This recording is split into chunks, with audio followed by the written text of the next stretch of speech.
What's up, guys? Welcome back to the channel. Welcome to another video. As you can see in the title and in the thumbnail of this video, and you see this clip right here next to me, this is another interview with JD Vance on Meet the Press with Kristen Welker, and this is after his nomination. So we watched an interview of him with Kristen before he was nominated by Trump to be his VP. This is after that fact there.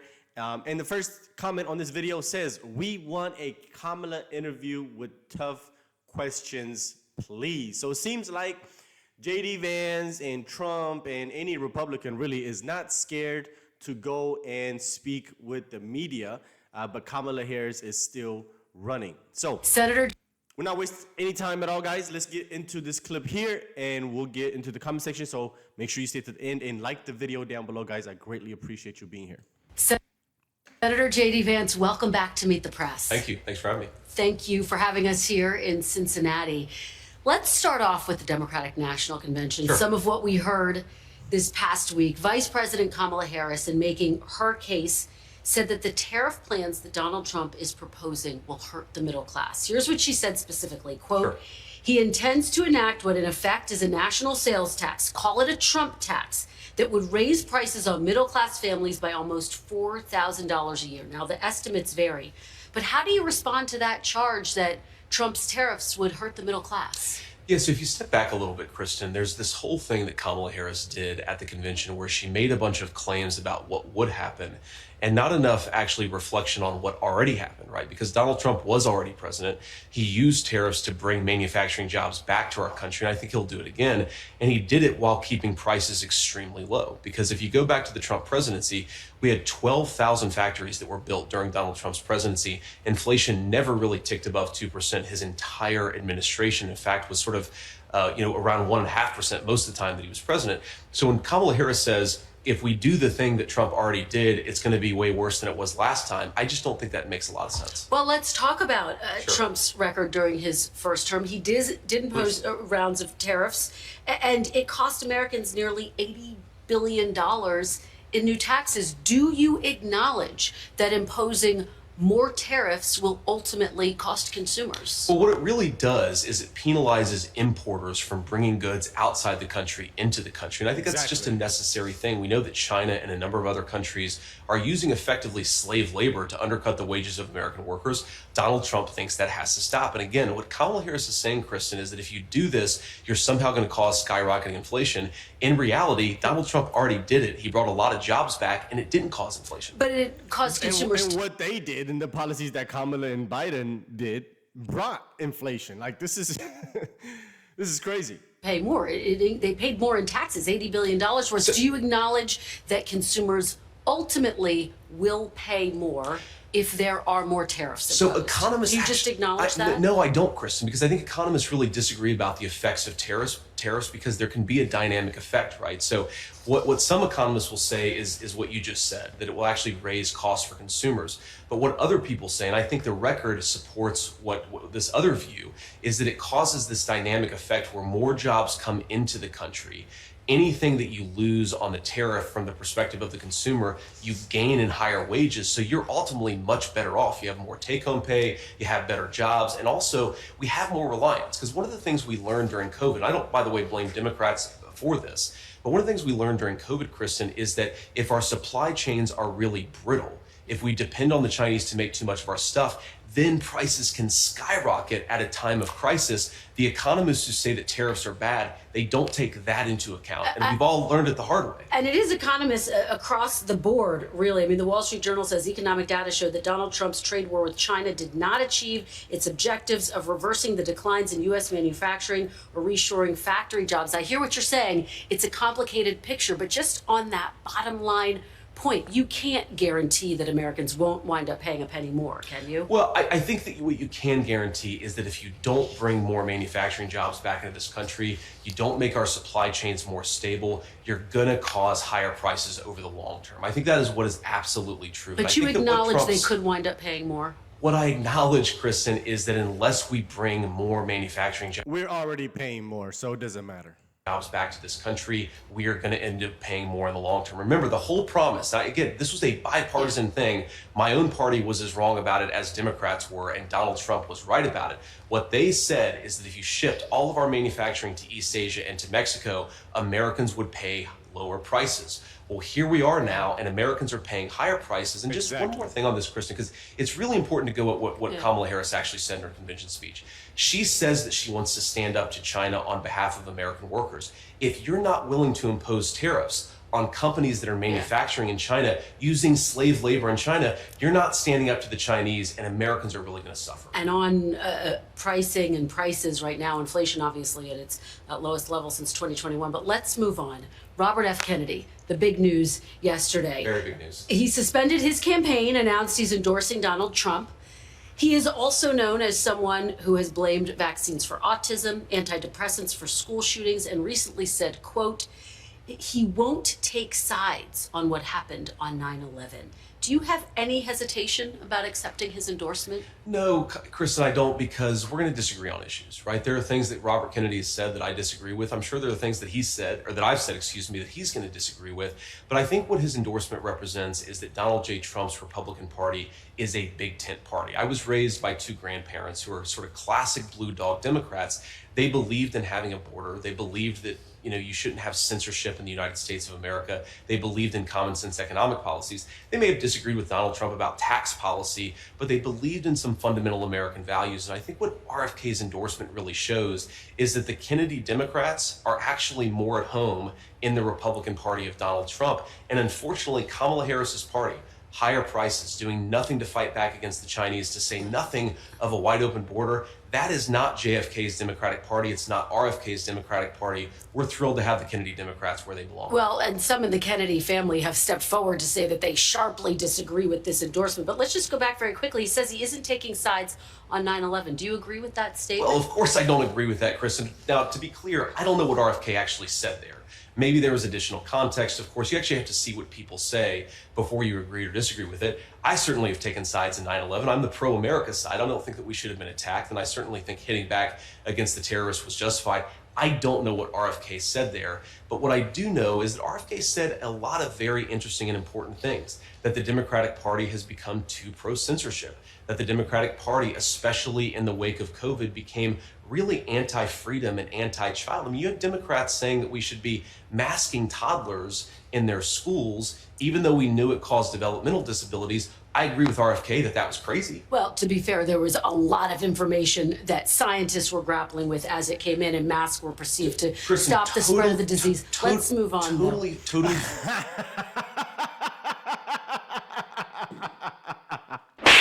She said, let's move on, when he was bringing out the facts. Why do they always feel like they have to sit there and justify the moves that the Democrats have made? Why do they do that? That pisses me off. If you want to share the positions of the Democrats, have them sit down here and share their views, just like you're asking the Republicans. It's not your place to push Democrat talking points or ideas. It's not your place. That's why nobody trusts the media. Fair. Yeah. But the one thing before we move on that I would say on that is there were important leaders. Donald Trump was among them. RFK was among them, who were saying some of this stuff is crazy. And if we had listened to them, I think our kids would have been much better off in the wake of the pandemic. I mean, scientists did show that masks help to stop the spread of the disease. Let's talk about another big issue. Disabilities for toddlers, right? We have to be able to balance this stuff. And I think the way that RFK struck that balance was much smarter, unfortunately, than the way that Kamala Harris did. Let's talk about another big issue. It was talked about at the Democratic National Convention. It's being talked about on the campaign trail. Abortion. Sure. Democrats made the case this week and beyond this week that Donald Trump, if elected, will impose a federal ban on abortion if he wins. Now, Donald Trump says he won't, but can you commit, Senator, sitting right here with me today, that if you and Donald Trump are elected, that you will not impose a federal ban on abortion? I can absolutely commit that, Kristen, and Donald Trump has been as clear about that as possible. I think it's important to step back and say, what has Donald Trump actually said on the abortion question, and how is it different from what Kamala Harris and the Democrats have said? Donald Trump wants to end this culture war over this particular topic. If California wants to have a different abortion policy from Ohio, then Ohio has to respect California and California has to respect Ohio. Donald Trump's view is that we want the individual states and their individual cultures and their unique political sensibilities to make these decisions, because we don't want to have a nonstop federal conflict over this issue. The federal government ought to be focused on getting food prices down and getting housing prices down, issues, of course, where Kamala Harris has been a total disaster. So I think Donald Trump is right. We want the federal government to focus on these big economic and immigration questions. Let the states figure out their own abortion policy. Let me just follow up with you a little bit on that point, because I've been talking to Republicans, including Senator Lindsey Graham just last week, who've made it very clear that if Donald Trump is elected, if you are elected, they will continue to press this point. Senator Graham said to me, I'm going to keep saying that there should be a federal ban.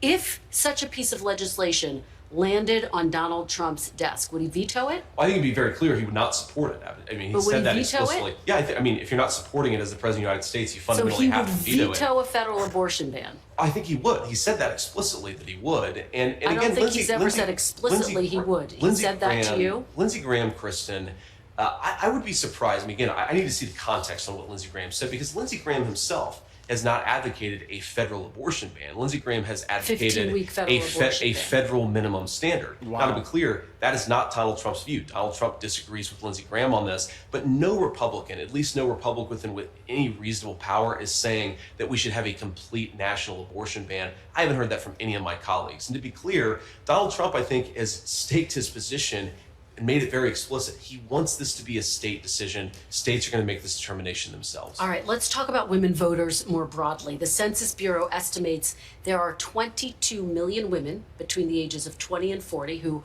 for whatever reason, do not have children. What do you say to those women who hear some of your comments, including the childless cat lady comments, which you've been asked about, but who feel as though you won't represent them? Well, I'd say, first of all, I will represent you. I want to be the vice president for the whole country, and I want to represent everybody. And yes, I made a sarcastic comment years ago that I think that a lot of Democrats have willfully misinterpreted.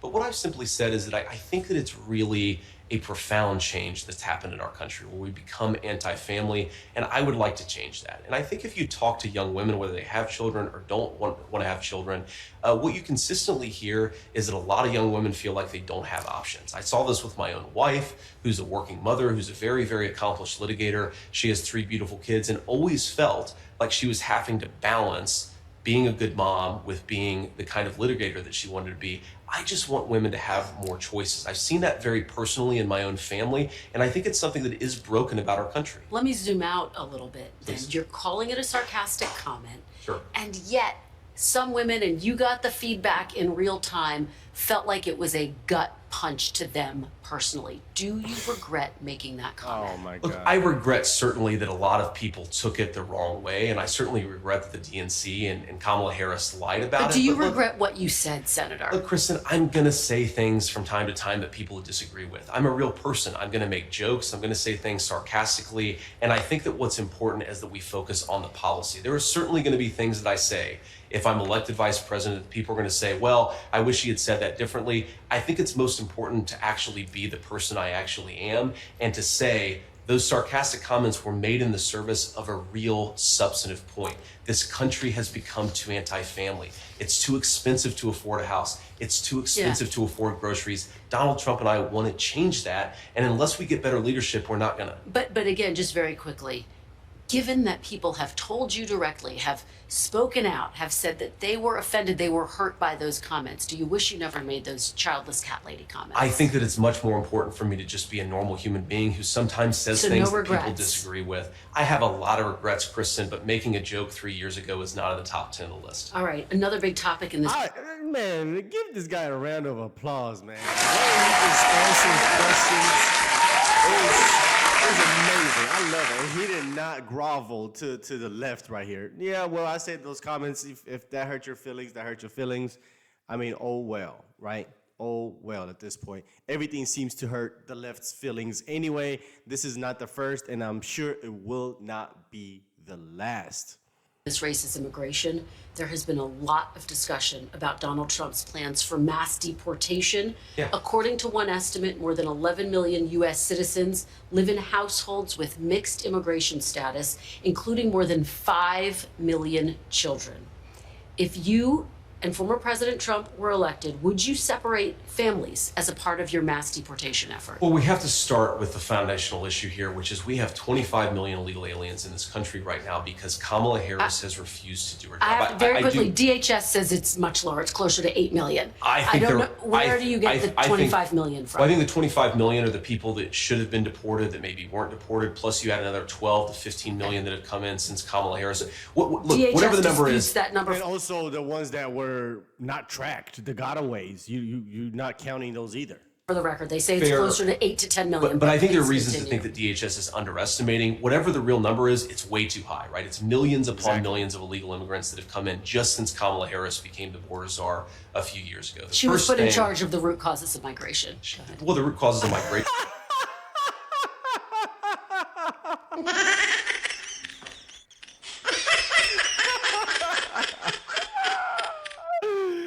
Oh my God, bro. Like, come on. These people are so annoying.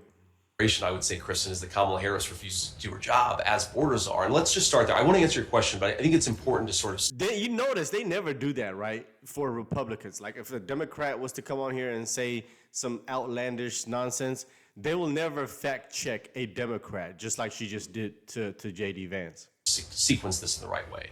So if you want to get control of the illegal immigration problem, you have to stop the bleeding. You have to stop so many people from coming here illegally in the first place. And that means undoing everything that Kamala Harris did practically on day one of the administration.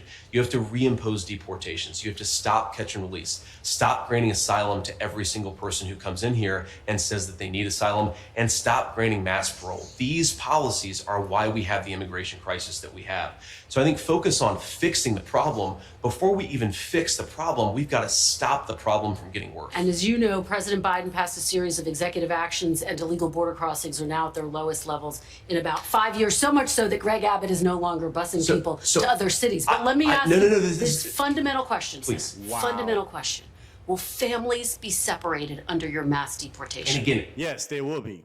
They will be. That's just the nature of things. It's just the way it works. When somebody commits a crime, they also get separated from their families.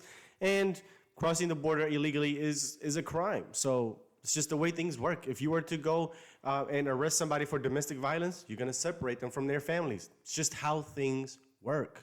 And they don't have to be separated. They could all just go back together. Because you made a point here, I do want to answer this question about families and about deportations, but you made this point that border crossings are lower.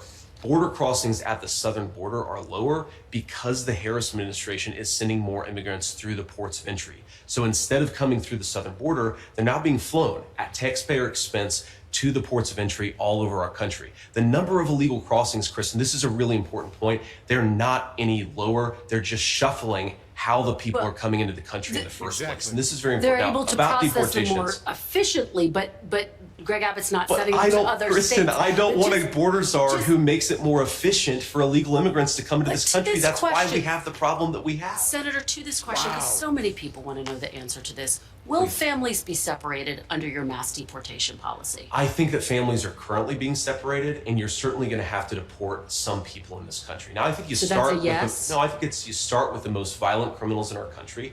Those people need to be deported. That's where you focus federal resources. I think you, of course, have a number of children who are currently living with drug cartel members, not actually their families. We need to, of course, find their families and get them back to their families. But it's very interesting here because what Kamala Harris says is that Donald Trump wants to separate families. Kamala Harris's policies have led to thousands upon thousands of migrant children living with sex traffickers and drug cartels. That is the consequence of her policies. But there's not a policy to separate families. There's not a policy to separate families. The question is, know that you're... Oh, God, these people are freaking annoying. And she's framing it this way to demonize this policy. That's why she's doing it. And this is what Republicans got to do, bro. Just don't be scared to answer it. They're going to frame these questions to where she knows the answer to the question. That's the thing, too. She knows the answer, and she knows the answer sounds bad if she's going to frame the question the way that she's framing it. And Republicans, bro, don't be scared, bro. Just say, yeah, our family's going to be separated. Yes, they are. Or they don't have to be if they all go back together. And if they decide to stay, if they're legal here, they can stay here. If the person has to get deported, they get deported. Is that separating families? If that's what you want to call it, sure. But that happens all the time when criminals go to jail. And just like selling drugs is a crime, so is coming into this country illegally. So if you were to get separated because you sold sold some drugs, it would be the same thing as if you were to get separated for crossing the border illegally. If you don't like that, then maybe you shouldn't advocate for people to come into this country illegally. I mean, that's it. Don't be scared. Policies will lead to family separation. You don't get to claim. Kristen, this is important. Hold on. Kamala Harris cannot claim that she doesn't know that her policies are leading to family separation. Exactly. They are, and everybody knows it, and she has to take responsibility for that. That's what real leadership is. There are some families who have been separated, as you say, some because their parents are criminals. But of course, under the Trump administration, there was a zero tolerance policy, which is an actual policy. But let's move on. No, please, because we're can I running just out make of this point, time. Kristen, because this is so important. We are running out of time. There was a so- zero, I'll give you more time. There was a zero Okay. tolerance policy during the Trump administration, and that led to less. Wow, she says she's running out of time as if she's the one that's in charge at the time. So he's the one that can extend or shorten the time. Hilarious. Why, he's the one that could be like, hey, we're running out of time because you're on my time. This is crazy. Family separation than That's under her trying to move away from the subject. Kamala Harris's border policies. That administration, and that led to less family separation than under Kamala Harris's border policies. That's what's so striking about this. Actually enforcing our border is the most humane thing for children and certainly for American citizens. But I don't hear you denying that families will be separated. Let's move on to something that Donald Trump said in North Carolina and yet again Friday night. He said, quote, "Our primary focus is not to get out the vote. It's to make sure they don't cheat because we have all the votes you need. You can see it." Why is Donald Trump casting doubt on the election before it's even happened? I don't think that's what Donald Trump is doing. Well, that's what he's doing. That's what he says here. We need to make sure they don't cheat. I think that what he's saying is that we want to. I mean, we do need to make sure that they don't cheat. You should be in agreement with that, Kristen. Pursue a set of policies in the Republican Party that make it easier for every legal ballot to be cast and counted, but make it harder for illegally cast ballots to be counted. Now, we can disagree about how many of those there are, whether there are a few hundred, a few thousand, maybe more, but just in the last week, okay? So just in the last week, once in Arizona and once in Pennsylvania, there were major court wins that make our ballot process more secure and more effective. I think that's what Donald Trump is talking about, is we have to pursue, sometimes through litigation, sometimes through better policy at the state or national level, a set of rules that make sure every ballot is legally counted. Well, it's very different from your message, which is you said, and I'll quote you back to yourself, we have to work as hard as possible to persuade Americans to vote for us. Are you on the same page as Donald Trump? Because, again, he seems to be casting doubt on the results of the election before it's even happened. Of course, we're Both can be true at the same time. on the same page, Kristen. We talk all the time, and I guarantee you, if you sat here and said, Mr. President, Donald Trump, do you believe that we need to do, that your campaign needs to persuade voters as much as possible? Of course he's going to say yes. That's not inconsistent with thinking that we need to pursue a set of approaches that make sure legal ballots get counted, illegal ballots don't get counted. Do you have faith that the 2024 election will be free and fair? I do, Kristen. I do think it's going to be free and fair, and we're going to do everything that we can to make sure that happens. We're going to pursue every pathway to make sure, again, legal ballots get counted. But I feel very good about where we are. I think we're going to win this race, and I think we're going to win it in a very good election. All right. Senator J.D. Vance. Thanks, Kristen. Thank you so much. Oh my God, y'all. I freaking love this guy, man. He is good. He's good. He's good. Every interview that we watched here on this channel have all been phenomenal, and they've all been set up for them to get him to trip up on his words, to trip up, just get like a gotcha moment out of him, make him look like a hypocrite. And it never works. It never works because he's too smart, and he knows the game that the media is always trying to play. So anyway, let's get into the comment section. So first comment says, we want a Kamala interview with tough questions, please. Just like these interviews. Where are the interviews of Kamala? Where are the interviews with Tim? We need them. We have yet to see them. And you notice that you see J.D. Vance going in adversarial territory. He's going to Kristen Welker, and ABC, MSNBC, NBC, CNN. He's going on all these platforms that are liberal platforms. Kamala is not even going to these platforms. Next comment says, and when you get them on their lies, it's let's move on. That was her favorite line. Every time he made a valid point or disputed what she was saying, she just wanted to move on to the next point. 1.3 thousand likes. This comment says, whether you like him or not, at least he respects the voters enough to do a live, unscripted interview with a hostile press. He deserves a round of applause. He's good. This comment says, when did we reach a point where the interview is much more respectful than the interviewer? The interviewee is much more respectful than the interviewer. It's amazing. This comment says, it's good that Vance took such a tough interview. Hope both Harris and Walz do the same. American people want it and deserve it. We want it. We want it. It's going to make for great content, but we want it. Next comment says, lady takes the first 5 seconds of every question to establish the Democratic set of facts and then won't let him address them. Boom. Boom. This is, once again, this is what it's set up for. It's for her to come and push Democrat talking points. Next comment says, I remember back in the day when reporters weren't activists. That's what they are. They're opinion commentators, activists, Democrat propagandists. The next comment says, she is the worst. I hope I never see her give an interview again. We need to see a Democrat interview. Next comment says, when did media become a would you like to apologize? Would you like to apologize? You hurt their feelings. You hurt their feelings so bad. You know that you call them a cat lady. They just don't like to be called a cat lady. Do you regret ever saying those words? Are you going to say sorry, Vance? Are you going to apologize? We're tired of that. No more apologizing, Republicans. No more apologizing.